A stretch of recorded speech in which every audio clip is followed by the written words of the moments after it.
several things from his yard that he had moved from. He lived out in, oh, I don't remember. It's just out Route 5S, someplace out there, near Fonda, someplace in that area. But yeah, that house has really been.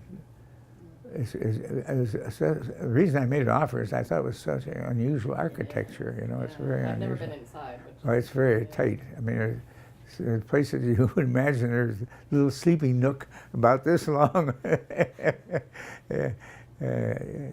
haven't been in there for a long time. Yeah.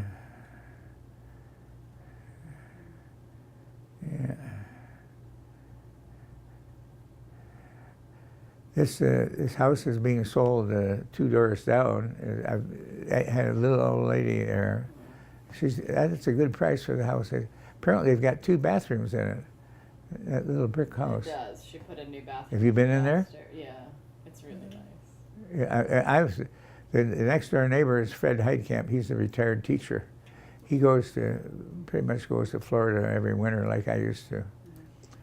But both those houses are really well maintained. The other things that have changed a lot in the neighborhood, certain houses, buildings that were here that maybe were not demolished or... Well, the school has changed a lot. I didn't mention that my wife was the first artist for WMHT.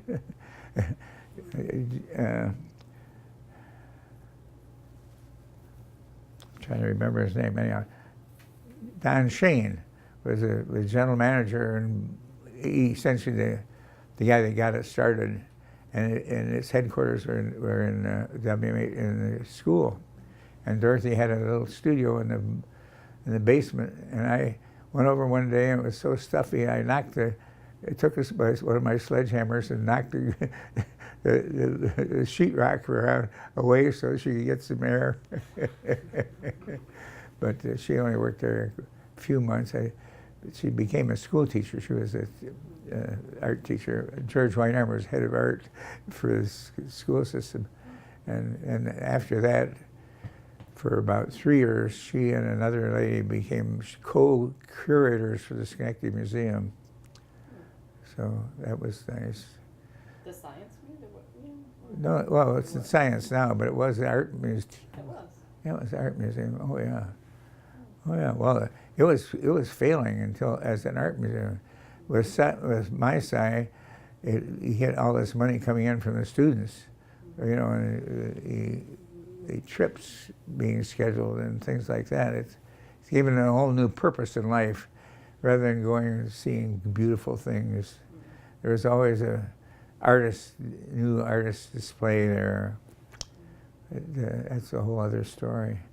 The other big renovation in Schenectady was Proctor's. This fellow, the most astounding personality, Philip Morris, the big guy with he's really brilliant. I mean, he really is. He used to live up on Front Street here. And he got in a tiff with one of his female neighbors. I don't know the story on that. Do you know about it? A little bit. Yeah, anyhow, he said, I don't have to put up with this. So he pulled up with the stakes and moved. Yeah, which is a shame. So, oh, it's a shame. He's he's still very much connected to Schenectady. But he's brilliant. His planning for... I have a friend named Jim Lamel that is a scientist, but he and his wife worked for, especially Jim worked for Proctor's for a long, long time when it was about to go under, manning lighting and things like that. But then it's been a complete renovation. It's really a very unusual thing, and that's the reason they can get these big Broadway shows up here. That's really, yeah, that was a loss to the Stockade because he was down here. It goes on and on and on. That's what we want to hear. Yeah. Yeah. The neighborhood of, I know some things we still do, the walkabout, the neighborhood picnic, and were there things back in the 60s that, neighborhood events that Yeah, we had, well, one thing I used to have a spring get-together with, or maybe it was a summer sporting outfit for kids. And I remember we had the sack races and all that stuff. It was kind of like a little picnic, only put on by the neighborhood. But right now there are not many children here. I think that I attribute it mainly to the poor situation at some of the Schenectady schools, because it used to be really, really good. They had 2 high schools. My son graduated from Linton, and that's now what Schenectady High School is. They Was closed. Riverside School open still when you were? Well, when we first came here, yeah, but he was just a youth. Yeah, I think he went there 1 year. He was almost out of that by the time we moved in here. Yeah, that was nothing wrong with Riverside. It's just that I suppose economics. It's the condos there, I think, are a very good deal. I have several friends live there, and Dorothy and I were very interested in possibly moving there for a while, but we in fact, when Dorothy died in '09, and it was very sudden, and she was always walking all the time, and had a really nice write-up in the Spy about her, in addition to her regular obit in this Gazette. But we decided to apply for a place at Kingsway for not assisted living, but just a residential thing, and we were on the waiting list, and in the meantime, Dorothy died, so I just decided to stay here.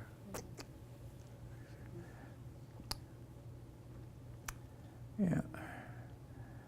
There's just a couple of pictures of Dorothy over there, if you ever, the top one there is one of them.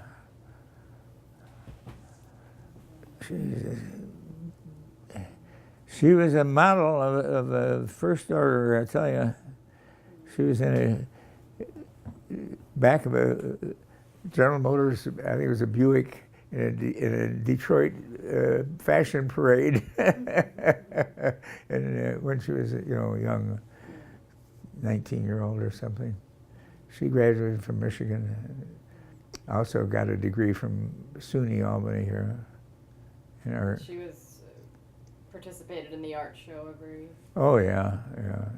That's one of the longest running events in the neighborhood. Oh yeah, well, it's what got us down here for one thing. It's well attended, and some of the artists are quite good. Kathy DeSalle is a good friend of Dorothy, and she wrote the little obit for the Spy, and she lives up on the other side of Union on North Ferry. I guess that must be South Ferry over there. I don't know if they go, whether it changes at Union or it's just to the left up there. She's got the tiniest little house. It may be narrower than this house, but it's in contention. Oh, I know what house you mean. Yeah, She's it's very really nice, yeah. small, Yeah. I have a cleaning lady that comes every other week, and Kathy had one for other ways.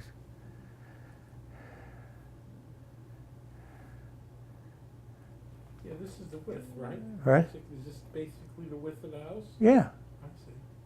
yeah, this is it. It doesn't go any farther that way. Yeah, it's, And there's 3 bedrooms upstairs. yeah, the back one I've got closed off. It's got all of Dorothy's art stuff just crammed in there. I don't know. If you want an old, what do you call it, OM1? Cameras, I got cameras coming out of my ears. There's one over there, small camera with film, nobody wants them anymore. Yeah. You probably know about that. Well, I'll tell you though, there's a renaissance in the lenses. Is there? And the 35 millimeter lenses Yeah? in the cameras now, they have some new digital cameras that use those old lenses. I could never understand why they didn't, because some of them were really good. I've got four or five up there. Maybe I better hold on to them. Yeah. Although some wise guy at the estate sale will pick them up and make him fortune. The old movie camera, the 16 millimeter movie camera Yeah, lenses yeah. have gone through the roof Really? because they come out with these new mirrorless, it's a smaller format digital camera Oh, that happens to you can use Really? those things. I don't know if I still got mine or not. They used to I've give got them away. I've got projectors, both slide and other ones. I got a lot of old slides that I never look at anymore. Gave away my screen. I had a screen, but actually you can use this white wall pretty well. Yeah. Yeah. Yeah, I got frustrated because there's some stuff that I got rid of in the day 20 years ago that I wish I kept. Yeah, right. Well, I still got a few things left over from my film days too. I've got a adopted grandson, my great grandson, I guess he'd be. Anyhow, he's a nice little boy, and he loved my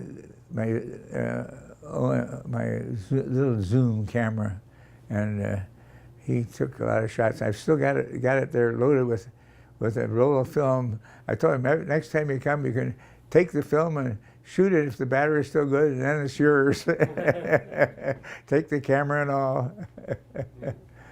Yeah. You can still develop it down in Albany. There's Oh, still a really? lab, there's a lab The down local guys won't do it anymore? Well, they send it out now too. Yeah, They I send see. it down I there, see. yeah. Okay. Well, yeah, because you can probably still do it at Walmart, I suppose. Walmart, not anymore. You can make the digital prints, but they send out. Oh, I mean, yeah, I mean they'll send it out. They Yeah. used to do it in the store. Oh, did they? Yeah, I they used didn't to have know a that. machine in the store. Yeah. They've just about got rid of all those machines in the store. They're into everything. I see they're going to go into clinics now. This is pretty smart. So, I don't know if there's any other. Any other, maybe, you were involved with the changing of the water system, were there other projects I know Gene Zager's husband was quite involved in a lot of different things that went on. Oh yeah, well, Were you involved in I any can't think those of. projects with him, or?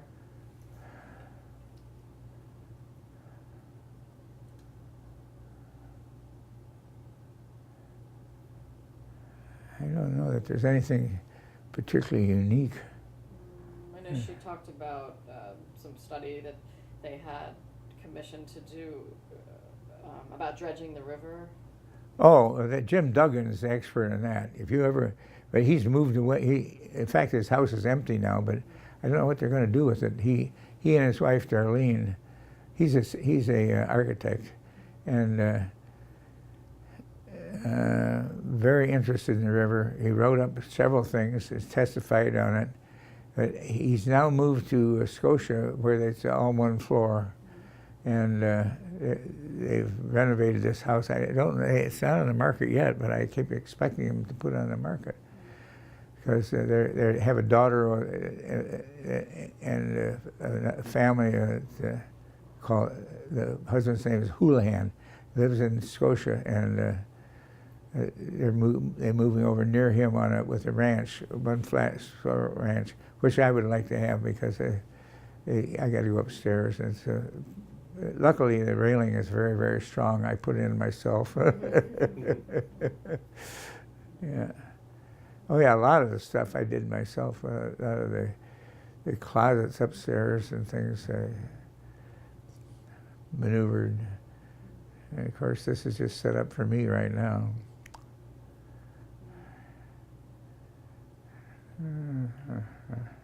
What kind of art did your wife do? Was it mostly oil painting? Or? Almost anything you can think of. Yeah. Lots of pen and ink. Oh, why don't you get under that pack on the lower left there is that white binder.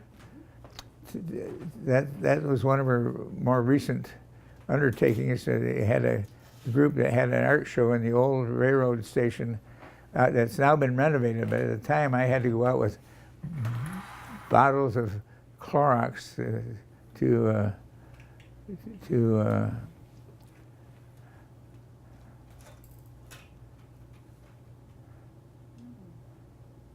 all colored pencil.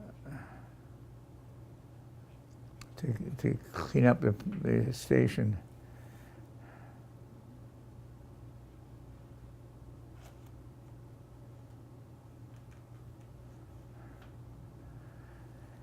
She loved a lot of animal stuff. This is all plants, but she loved animals. Some of her best animal stuff is out on the wall at my son's house.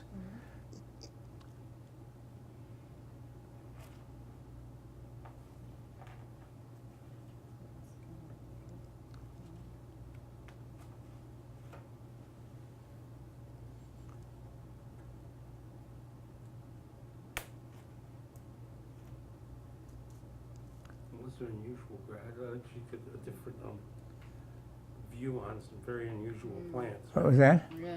They're very unusual plants. Oh. Yeah, well. Yeah.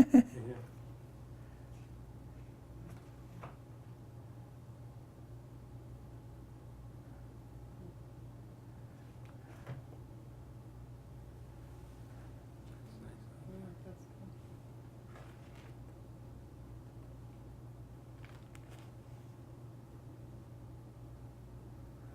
Were you in the neighborhood when Jim and Werner were first starting the Stockade Association? No. That was before. That was No, they were going. Yeah. They were going by the time we got here. I knew the first, a strange coincidence, the first editor of The Spy was a woman that Dorothy and I both knew when she was married to a Chinese guy in the West Village down in New York. and we ran into her up here again. It was quite funny. She was a nice woman. She had some kind of a stroke and died. But What was her name? what's that? What was her name? I can't remember at the moment. I think I- But it's the first editor, Barry Covert. Her name was Chen or something like that at the time. I thought it listed. Barry Covert was the first one. Yeah, very covert. Yeah, and by the time I knew her up here, she was married to a Covert. I think her first husband's name was Chen, and I went over to visit her. Somehow Dorothy knew her from Museum of Modern Art. Somehow, I was in the Navy. I sat down on this chair, sort of like that, and it collapsed. It was an old antique chair they put up to me. I felt so guilty, but that thing was flimsy. I only weighed about 180 at those times. You know, I wasn't in bad shape, but so then we ran into her up here. She had one daughter by the Chinese guy, and then she had a son who's very strange. Her husband had, talk about things out of date, he must have had 1 million miles of wire recordings. He was he loved music. He'd sit for hours listening to music, and he had all this wire tape. Now, where did that go? Must have used it for deep sea fishing. Yeah. Wire recorders, yeah. Somebody threw it away. Yeah. But did you see on the news, was on last night about hazardous waste? They had it was in Delmar, and they had the state hazardous people out there. Oh yeah, some guy had a lab or something in his house. They haven't explained what it was yet. I thought they said photochemicals. He had a dark room. Oh, it might have been. He had all his chemicals stored down there. They didn't know what it was, so they called hazmat.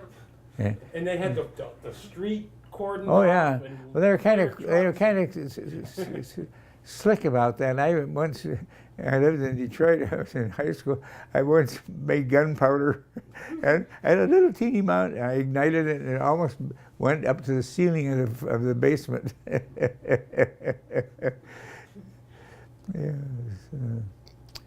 Yeah. It's interesting what we leave behind and what people will think about it, or they find it. Right. Well, I imagine everything's here. Although I've got a lot of old woodworking tools. My grandfather was a very skilled cabinet maker, as well as concrete forms and carpenter and a bridge gang down in Ohio during the Depression. made a good living compared to what was possible. Some people couldn't make anything. But I've got most of his tools. They're all antiques. Is that still running? Oh, yeah. Oh, really? Well, you never know, you know? Gem pops out nevertheless. Yeah, it gets out of Yeah. I haven't said anything indict anybody. No. We're careful about what we put to. Yeah, so what was she like the first editor of the Barry Colbert, first editor of the Spy? I don't remember too much about her. She was pretty overweight when I met her up here. Your wife was also the editor at some point? Was it? Your wife was the editor at some point? Oh yeah, for a couple of years. I just sent. She did a lot of her covers with her artwork. You know the house at the end of Cucumber Alley, not Governor's Lane. I keep mixing the two up. Governor's Lane is where Gene lives. At the end, you go straight down front seat. If you kept going and could, there's a place that runs down into the river. The last house on the right, excuse me. I'm gonna have a drink of water. Get you one? I got one. Oh, I live on this.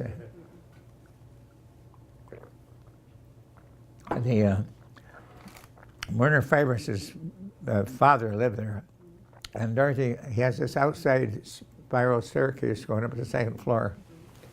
Dorothy made a really nice illustration of that, and I found it in the stuff upstairs, and gave it to Werner last month. The original, that she had made for the Spy. Well, so, the current editor of the Spy is the one who, well, she just sold it, but Sylvie owned it. She what? Sylvie Breiber owned that house. Who's the current Yeah, and I editor think she was of trying the to Spy. sell it. She did, it just sold. Really? Who did she send? She sold? Not somebody from the neighborhood. A single woman in her 50s, I think. Well, just make sure you live upstairs. Yeah. The garage, inevitably on ice jams, just even in ordinary ice jam, will get 2 or 3 feet of water in it. But the main floor is hardly ever touched. Yeah. But I'm sure that Irene hit it.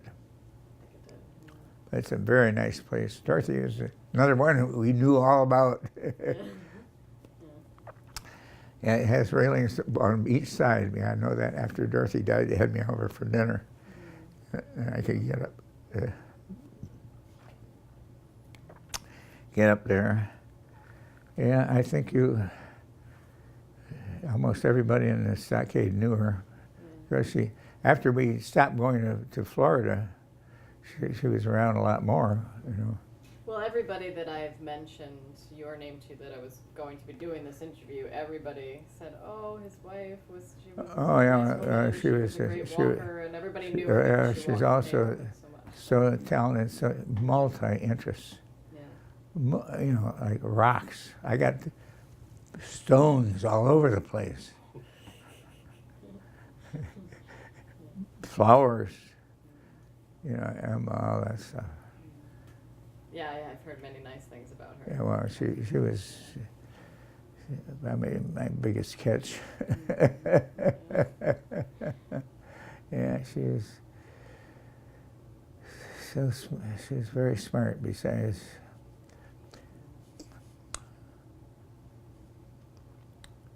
yep. Any other stockaders or stockade stories? Yeah. So far, what you've said is very interesting about the water system, and Well, we've had a lot of weird situations, but we had 2 guys that lived together, and they'd make so much noise at night, screaming. God, I was so glad when they moved away. and where did they live? What's that? Where did they live? Well, they lived several places. Nobody could put up with them. They, for a while, this house next door was empty, and they would live there for about 6 months. Well, I won't go into any more detail. It was really bad. The detail is what we're here for, though. I know. Yeah.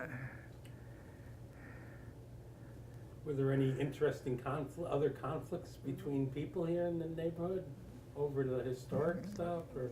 No, I had a very big problem with my next door neighbor, who long before these guys, Joe Kazmar lived there.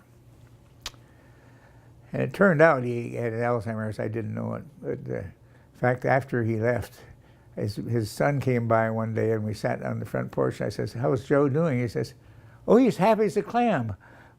All the people around him are going nuts."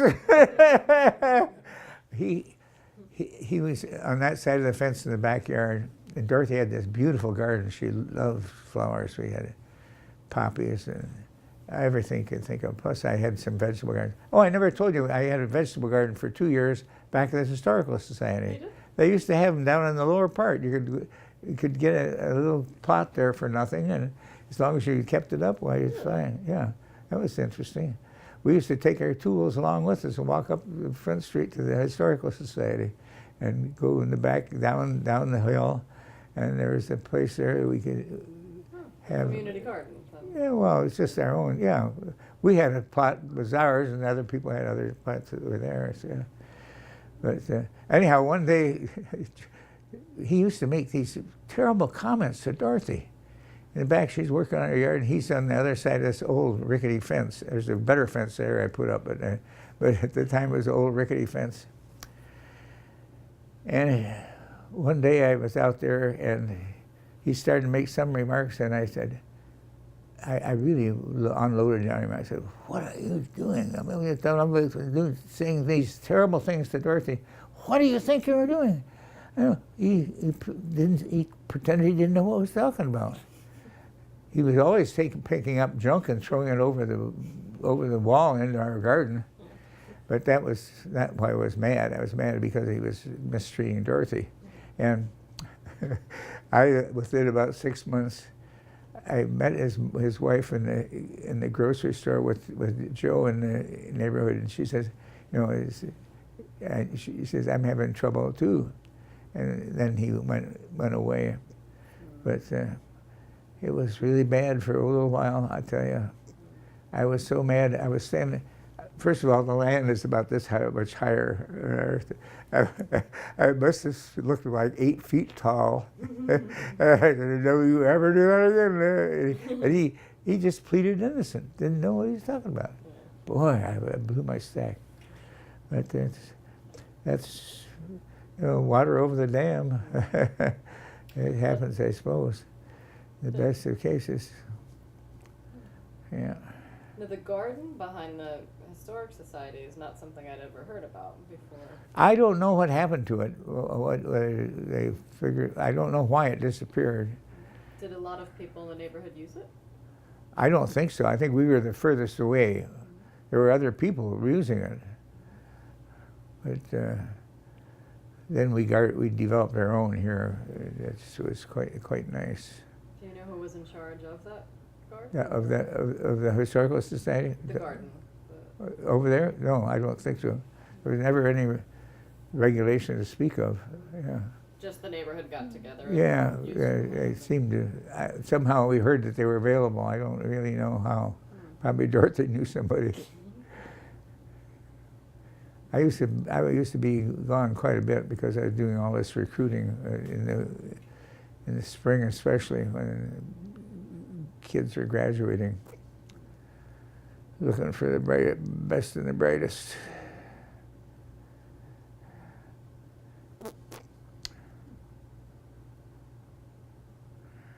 Trying to think of other. Larry Schmidt worked at the R&D Center for a while. He also has a most interesting. He left quite early, took a partial retirement or something like that, and became a consultant on injection molding for plastics, very advanced type. And he made many trips to Japan and other international places, and he was a real authority. I think he still does some consulting work. You ought to get in touch with them.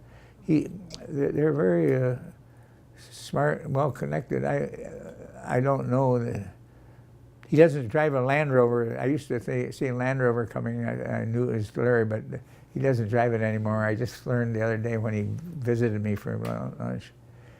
He's Larry Schmidt, S-C-H-M-I-D-T, I think it is. But he's on Front Street. Let's see who. Oh, another really interesting person was this woman. It was her father was a nice guy. He lost both his legs to something like smoking too much or something. Anyhow, he's an elderly guy, and I used to sit down and watch the parade. Like, you know, the Stockade-a-thon comes down here, so you get out and you yell, and I don't do it anymore, but I used to yell and clap and all that stuff. But I used to sit with him, and he had this daughter that had a PhD in Egyptian history, and she then became the expert, self-prescribed expert on all the stockade. And a lot of the stuff you see around the Indian up there and it's written is from her. I can't remember her name anymore. Susan Stafford. Yeah, Susan Stafford. Very strange person, extremely strange person. But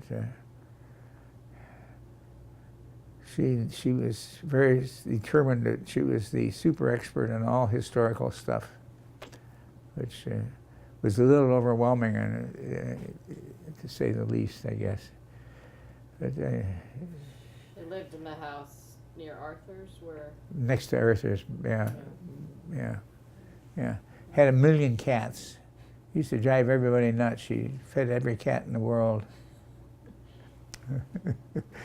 There's all kinds of stuff. It's all so trivial. That's what makes a neighborhood. Yeah, right. You know? Well, it's certainly an interesting place. I never regretted moving down here, especially seeing I live so high up above the river. It's a real plus. Who would, just if you were going to sum up sort of why you've never regretted moving here, what kind of makes this neighborhood a unique place? Yeah, I think, I don't know, it's just the people. You know, another thing is they're very tolerant. I mean, you got lots of single guys. This woman that's selling her house, she moved here with her girlfriend, and the girlfriend's father was staying with him. I guess he had one of the apartments, one of the 2 bedrooms, I don't know. He was a nice guy. I think his name was Tony. And I'd always see him because he's going over to the race thing on State Street. There was a race place. He loved that. He was there all the time. And I'd always say hello to him. And then I don't know any of the details, but they decided to break up, or at least the other girl left. And now Judy's got the... Do you know Judy? Oh, I was just talking to her. I just met her, actually. I had been in the house. When She's very nice, yeah. It's a very good house. I think the price she's got set is very reasonable, in my opinion, because it's got a plaque and it's pretty high up. It hardly ever floods. I mean, maybe if it flooded, it probably did flood some in Erie, but not anything like the ones down the street. That always made me nervous. Jessie, you know, her living arrangement, don't you? Yeah.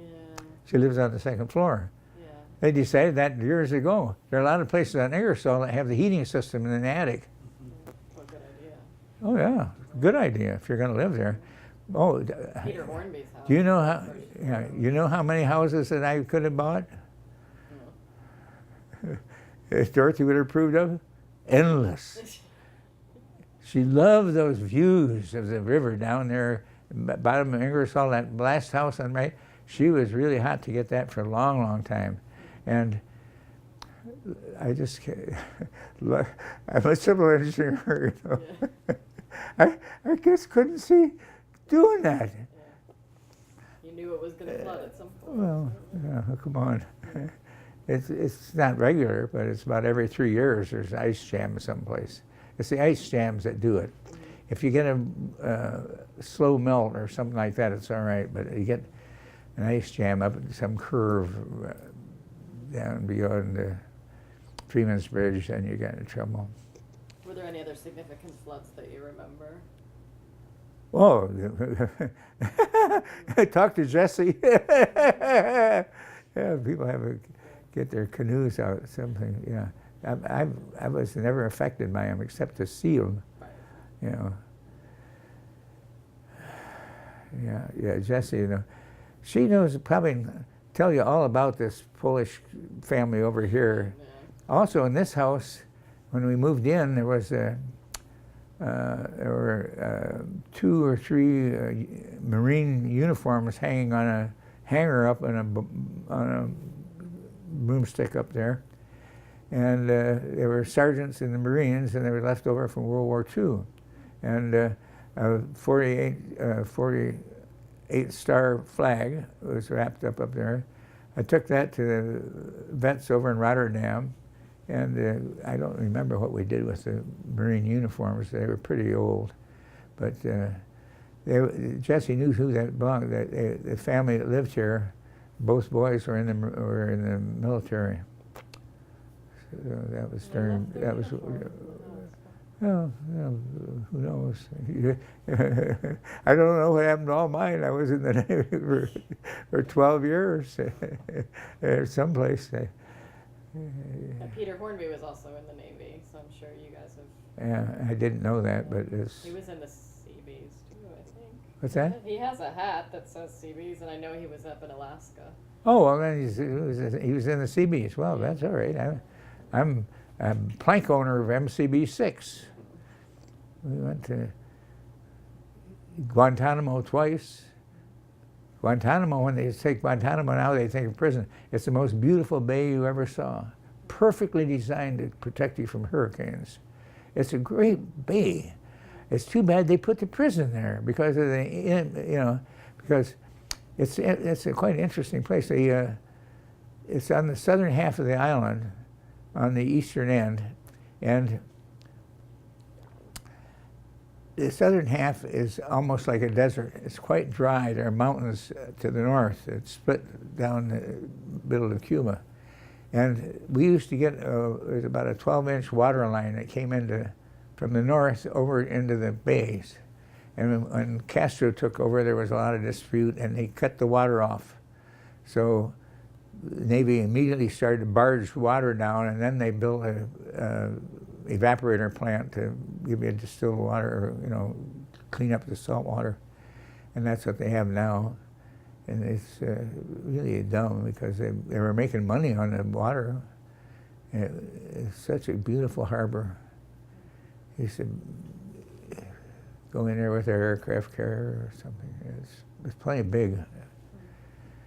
Yeah, I've spent